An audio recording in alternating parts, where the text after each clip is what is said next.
Well, Casey here with SEO Creative. I'm teaching web design and webflow one video at a time. And today we're going to talk about how we can boost the performance of our own websites. So designing a website and developing a website is crucial, but we also need to make sure that our websites are performing. And so I found a plumber here in the local Dallas area, and their website's actually pretty nice, but even though their website is nice and it's structured much better than many other plumbers in the area, there still is some improvements that this particular company can do. And so I'm going to show you how to boost performance on a plumbing website, but also on your own website, because all of these things are going to be applicable to you. So let's jump in.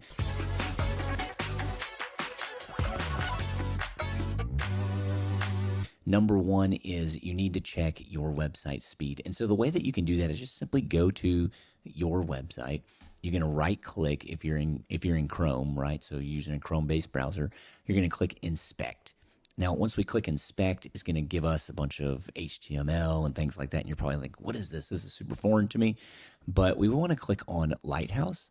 Once we click on Lighthouse, there are a couple of things that we want to make sure that are checked. And one of those is we want to make sure that mobile is checked, right? We can run a performance test on desktop, but Google really looks at mobile. And so mobile is really what matters. And so that's what should matter to us, because this is what we want to make sure that we're optimizing for. And optimizing well for mobile is also going to help you optimize well for desktop. So let's click Analyze Page Load. It's going to run through this particular scenario here for a little bit, and then eventually you're going to get these scores. And so we clicked on all four, so we get all four scores. And the one that we're really going to look for here is our performance score. Certainly we can look at these others, but this is what I want to focus in on this video. And one of the things that we can do is we can scroll down and we can see some of the metrics. We can see how long it takes for us to load the page, what shifts are taking on the page, is anything blocking the loading. We get this tree of what the page loading looks like. There's a number of information. Some of this stuff is probably super technical, and you as a small business owner looking at this is like, whoa, what am I supposed to do with all that? One of the things that I want you to look at is this one right here, properly sized images, because this is one that you can easily change. And so as we look at this, we're going to notice that we could save 362 kilobytes. That may not sound like a whole lot, but saving that much could, boost the speed of this particular website. Looking at the images, we can certainly reduce the size of them, as well as we can serve them in some next-gen formats. And so what does that particularly mean? Well, a next-gen format, if we just hop over here, is, I'm going to pull this off for now. You can see that easily in an app like Squish. So if I pull that back in, right, I'm pulling in a JPEG, and I can change it to a number of different formats. And the two formats that I recommend are WebP and AVIF. I'm using AVIF a lot more now. It has a lot more browser support. So there's a lot more that you can do with that, or places that you can upload that to. You can't really upload that to social right now, but if you're putting this on your website, then this is a great format to use. So when I click this, you're going to notice that just by changing the format, we get a 75% decrease in the size of this file. It went from 72 kilobytes down to 17 kilobytes. Now, if you do that for every image on your website, you simply just change the format, then that's going to be a huge increase for you. The other thing that this tool, squish.app, allows you to do is actually to resize your image. Now, this image is already at a good size, 1200 by 832, but sometimes you will download an image that's like 5,000 by 300 or 6,000 by 4,000. Like, you don't really need an image that large to load on a website. And so you can just come into squish.app and you can bring it down to something a little bit more reasonable, right? Like change the width to 1,000 or even 1,500. A lot of times you can get away with that, sometimes even smaller, but those are a good sweet spot, particularly if you're moving towards AVA. So the first thing you can do is run an audit to see what is happening with your particular website, and then change the images if you get hit by that. The others, you may have to contact your developer or look in some of the documentation for your particular website to see how to make some of these other changes. We're not going to get into all that today, but I wanted to show you just a quick and easy way to boost your website performances by boosting its speed, and changing images is the major thing for that. Now, the other thing that you want to do is you want to review the title tags and the meta descriptions. And now I'm going to go to a different page on this particular website in order to do that. So here is air conditioning installation in Dallas. This is this page that they have here. And one of the things that you can use to do this is this detailed Chrome extension. So you go to the Chrome web store and you just download. This is a free extension, but it provides you with a wealth of information. It's going to provide that information at a glance so that you don't have to go looking all over the place for it. And it's going to allow you to optimize things pretty well. So if we just pull this down here so that we can see some of the stuff on the page, we're going to see what the title is for this page. And it's air conditioning installation in Dallas, Texas. This is a title that's going to show up in search results as well as this description right here. Now, right off the bat, we see that our description, which is typically referred to as our meta description, is a little bit too long, right? It should be around 160 characters, as well as you should have your keyword in there. And the keyword that they're going after, you can tell here in the title, is air conditioning installation. I know that's the keyword because if we look at the H1 right here, air conditioning installation in Dallas, Texas, that is the title of their, or that is the H1 on their page, which is going to be the heading on the page that's going to tell Google what your page is about. So think back to when you were writing papers. You had a chapter title or you had a thesis for your particular paper, and then every other heading underneath that supported that chapter title or supported that thesis. That's the same thing when it comes to writing your web pages. And we're going to look at that in just a second. But if we walk back over here, we see air conditioning in the title. We don't see air conditioning in the meta description. We need to make sure that we work that in there and then put something in here that will drive clicks, right? The meta description doesn't necessarily determine, your ranking. Like Google's not looking in it for keywords, and oftentimes Google will, rewrite your meta description for you. But if you have the opportunity to write one, I would suggest doing so and make it specific for each page. Make it action oriented. Make it something that somebody would want to click on, and make sure that you do put in your keyword because that's what someone is searching for. And they're going to see that in the title. They're going to see that in the meta description. And then you also want to make sure you put your keyword in the URL. So here they just have installation.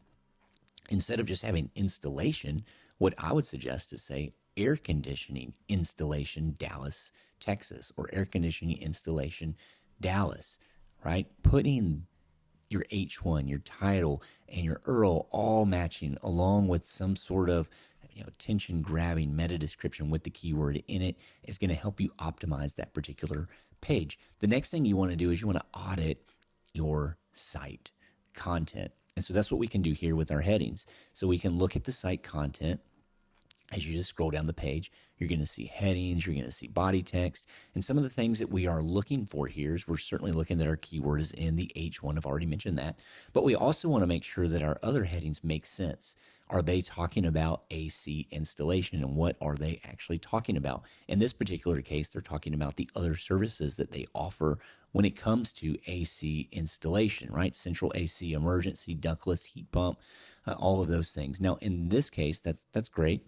But I would also recommend making other pages. And as you see on their website, they've actually done that. Let me delete this. They've actually done that, right? They have emergency AC services, AC installations, maintenance, repairs, ductless, central, right? You see that they have all that heat pumps. So that is, that's really positive.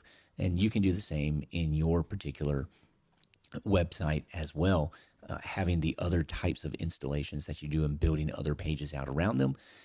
But also you can mention that on this particular page. Now, there's other things that you can do to make this content better, but we're talking about the structure of the content right now. The other thing that you want to make sure is that your content is relevant and it's up to date. You don't want someone coming to a page and you're making an offer from 2 years ago that you haven't taken off. That's going to immediately lose you credibility.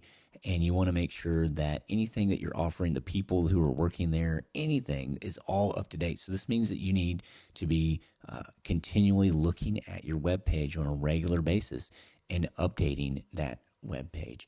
You want to make sure that you have the proper keywords. And so we see that they did. We're not trying to stuff those keywords every chance we get with the term air conditioning installation in Dallas or air conditioning Dallas or anything like that.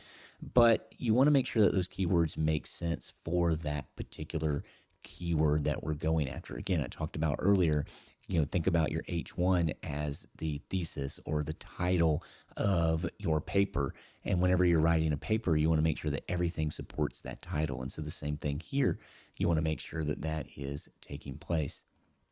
The next thing that you can look at is to make sure that your content is easy to read and it has clear headings. So this content is fairly easy to read. It certainly doesn't have dense paragraphs without a lot of breaks. And this is a good model to use, right? It's 1 or 2 sentences per paragraph. We've often taught in the past that whenever the idea changes, we would change the paragraph. So we might get 3, 5, 10 sentences in a paragraph. And that's okay in a book, but not on a web page. People are not going to read a paragraph with no breaks in it at all. And so it's totally fine to have 1 sentence or 2 sentences, where it's just really like 1 to 2 lines for each paragraph. You could think of it more like that on a web page rather than how we might naturally think about paragraph breaks, just because people are looking to scan a web page and we want to make the web pages scannable as possible. Which leads me to my next recommendation is adding bullet points, right? They could add some bullet points on this web page. They do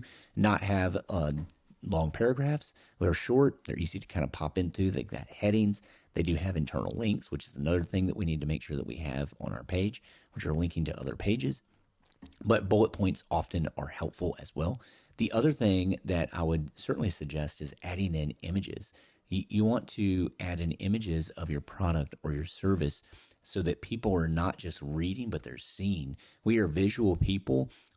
Especially when we get on the internet, right? It's all about videos and, social media and graphics and all kind of things like that. We want to give people what they are looking for when it comes to that particular medium. And so we want to make sure that maybe we have some videos, but at a bare minimum, we want to make sure that we have some images. And so what I would say is in each of these different sections, there needs to be some sort of image about central AC installation, emergency AC installation, ductless, heat pumps, right? Like you're not really showing me what your product looks like or showing me what your service looks like or showing me what your work techs look like or the people who are coming out and installing these things look like. I don't really have an idea when it comes to this page. And though you may not be thinking, I need images, the images do grab you. And not just putting them in line like this, but using kind of more of like a Z pattern. And let me show you what I mean by that when you just go look at my own website. And this is just what I mean by that Z pattern, right? You've got heading on the left, image on the right, and then you just switch that. So as you scroll down, you've got, this kind of Z pattern that your eyes are just naturally moving to the next. So, because you're going to read from left to right. So you're going to start here. You're going to look at this image. Then you're going to look down. And then you're going to look at this image. Then you're going to look down. You're going to look over to the right. So you're just naturally moving down the page. And you want to think about that. This is just straight like this with a call to action on the right, which is not bad. You certainly want people to book you for sure. But changing this up, adding some imagery, and doing some of those things, you're going to optimize those content, or is going to optimize that content for you. Now, we've already examined mobile friendliness, but one of the things that we can do is just look at this page from a mobile standpoint, and you can easily do that just by pulling your browser in, like this right here. Let me move some of this stuff in the background, but you can easily look at that just by pulling this in and seeing, hey, what does this page look like when it comes to mobile? Or remember earlier, if we bring this back out, another way that you can do this is just by inspecting. And then once you inspect that page, you can look at the page right here by clicking this left. This is the responsiveness, right? And so here you can get a look at what your page would look like on mobile. And you can even go up here and pick the different devices. And so if we pick an iPhone Pro, iPhone 12 Pro, this is what this page would look like on that mobile device. Now you can also pull out your mobile device and look at it as well. But, you want to look at this and you want to see, hey, how does this look? Like, is this a good experience for someone? If we go back to the homepage, is this a good experience for someone? In this instance, when we're looking at this on mobile, like you can't really even see this video. It's so small. This is small on my desktop. Imagine looking at this on an actual phone. It's going to be super small and you're not going to see that video. So you need to make sure that you provide some more margin here for this video to be able to come out a bit larger. Also here, if we look at, the homepage on mobile, we see that their H1 and kind of their sales proposition that they have here is being covered up by this banner. And so you want to make sure that you're optimizing for that. Now you can click off of that and you can see that, but that just kind of looks ganky whenever you start. Now, if we scroll down this page, it's really not bad at all. They're doing a lot of things well. They've got a lot of margin. There's no, sideways scroll. Things are presented with enough space, as well as you're able to see, exactly what it is that they offer. Now, adding in all of this stuff right here without any of these, really being clickable, I wouldn't necessarily recommend that. They're trying to go for keywords here that, in my opinion, is not really, working all that well, for them. And then the other thing that you can do is you can evaluate the backlinks to your particular page. And so if we just take this page and then I'm going to go over here to SEMrush, and you kind of need something like SEMrush in order to do this, but you can run a report on this page and then you can go down to, their backlinks. If I can find that, here we go. And you can look at their backlink profile or your backlink profile on your website. And then you can go over here in the view details and you can get an idea of how many backlinks that you have to your website. And backlinks are just other websites that are linking to you. So you can get an idea of how many there are. And then you can also get an idea of,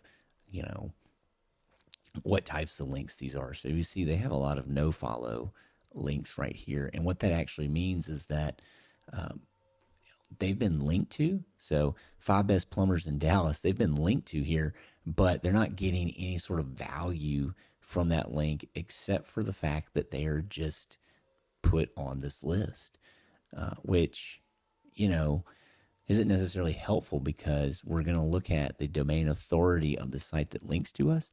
And some of that authority is going to get pushed over to our website. In short, you can think of backlinks as votes. And so it's like the cool kid in school saying, hey, I think that person's cool. Now, everybody else is going to think you're cool. In a certain way, Google is doing the same thing. If you have other websites that have a high domain rating, and by domain rating, if we go back one here, what I mean is this authority score right here, and then there's some other ratings that kind of go along with that. But, having this authority score, this domain rating that is higher from websites that are linking to you is going to be a positive thing.